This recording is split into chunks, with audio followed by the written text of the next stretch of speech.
Login failed on Benzinga App Fix. You're ready to check the latest market news or stock analysis on Benzinga, but the app hits you with login failed. It's frustrating, but most people get this wrong. Problem usually isn't the app itself, but a few small things you can fix quickly. Let's go over them. First, test your internet connection.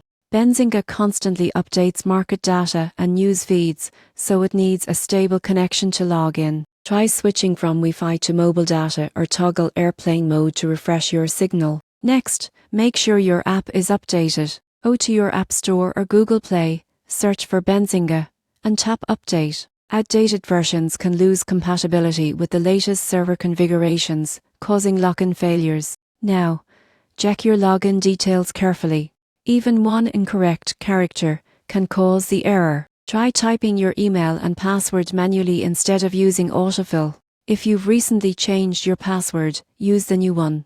If you've forgotten it, use Forgot Password to reset it securely. Still no luck? Clear the app's cache. On Android, go to Settings, Apps Benzinga Clear Cache. On iPhone, delete and reinstall the app.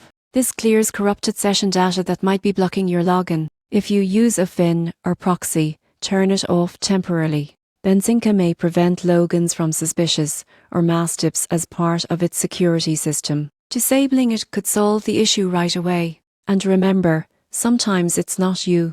Benzinga may perform maintenance or experience temporary server downtime, especially during market hours. Waiting a few minutes and trying again often works. So when your Benzinga app says login failed, don't panic. It's usually something small. Check your internet, update the app, re-enter your credentials, clear your cache, and disable your FIN. Follow these steps and you'll be back reading breaking market news and insights before you know it.